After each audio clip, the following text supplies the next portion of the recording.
Spoiler alert. Stranger Things finale was last night. And I want to talk about this because when you look at the condition of our world, so many of the crimes and atrocities and government inflicted pain that's happening, you find out that these people who are causing these wounds really they were hurt as children.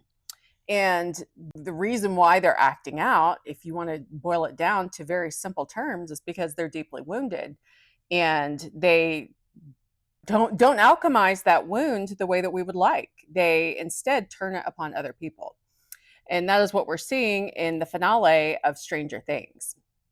What have we learned from Lord Vecna? Lord Vecna, otherwise known as Henry, otherwise known as One, basically was so afraid of an event that took place in his childhood inside a cave. He was unwilling to even go inside that cave when there was something inside the cave that he really wanted.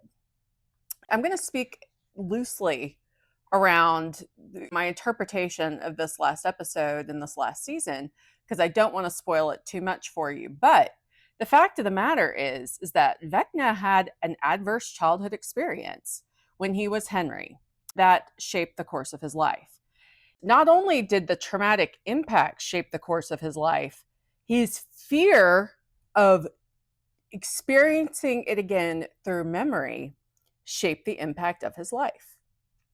He was like every trauma survivor I know and have met. He purposely avoided going to a place inside his own mind that would have forced him to confront the event that took place. They in the show so beautifully how the fear of the adverse childhood event becomes a governor of our actions as adults. It is the fear of the memory that takes even greater hold of our lives than the memory itself. Think about that. The memory itself is so painful, but our fear of the memory itself is even more painful than what actually happened to us. And this was a very interesting portrayal of that phenomenon, which is actually the foundation of my book, Outcry Witness. Outcry Witness is a former prosecutor's guide to healing injustice after sexual violence, but it is more a method to confronting the fear, confronting the truth about what's happened to you. Because it is the fear of doing it that keeps you frozen.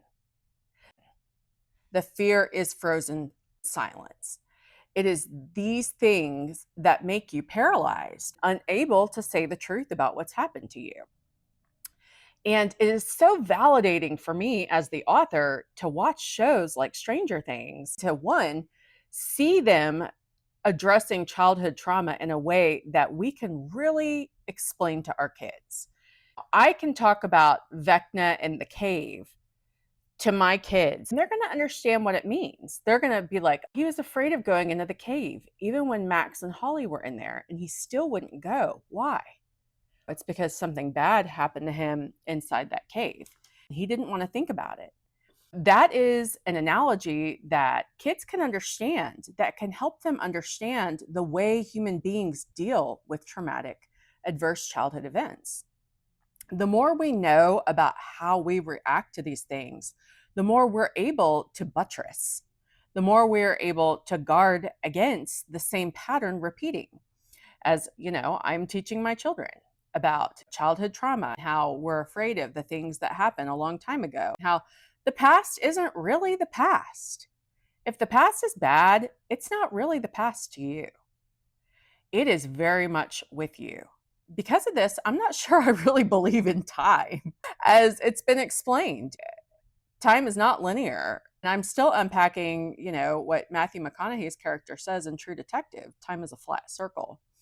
But this might be another clue, because even in popular culture, even in art, we are seeing this acceptance that what has happened to you in the past is still very real. to the person who survived it in the present. What else do we know about Lord Vecna?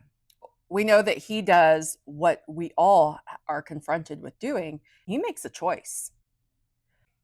Of course, bad things have happened to a lot of people. And it is ultimately, though, our choice about how we are going to deal with it. It's Viktor Frankl. He said this. We may not have a choice about what happens to us, but we do have a choice about what we do with it. And that is something that I also talk about in my book, Outcry Witness. And that is that you have, if you want a better life, if you are not happy with the condition of your life, meaning maybe you drink too much, maybe you have promiscuous sex, maybe you have multiple personalities. I would just watch the show, A Crowded Room. I'll get to that next. But if you have a life that you don't love, there's a reason why.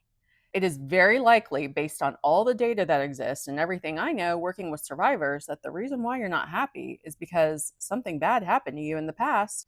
You are medicating so that you don't have to go into the cave and remember.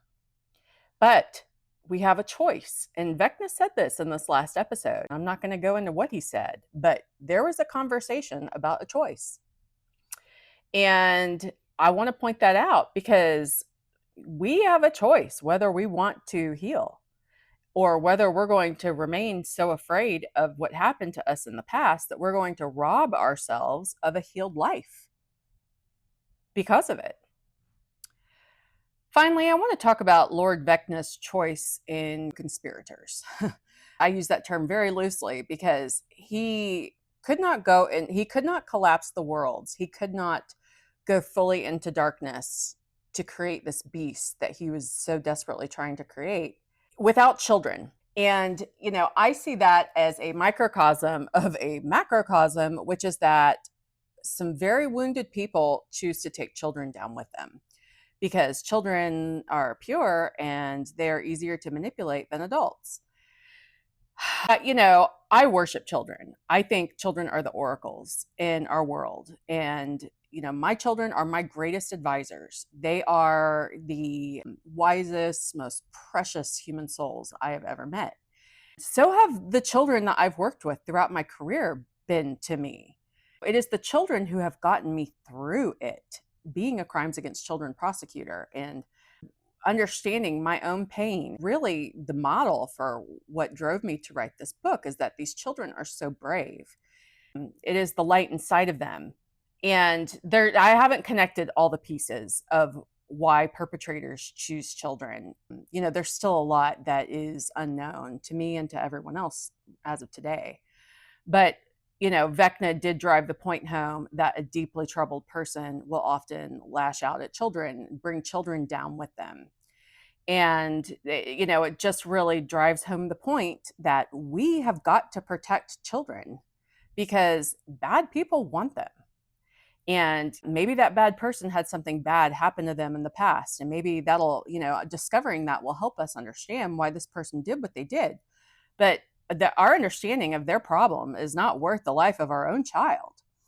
And you can ask Mrs. Wheeler, Holly's mom, that question someday. But the episode was fantastic. I'm so glad that I've watched it all these years. And I'm grateful to the writers for choosing to bring this issue into focus because we really are, through art and through storytelling, we are drawing into the light the darkness of who we are as human beings. It's working. And my book is going to help a lot.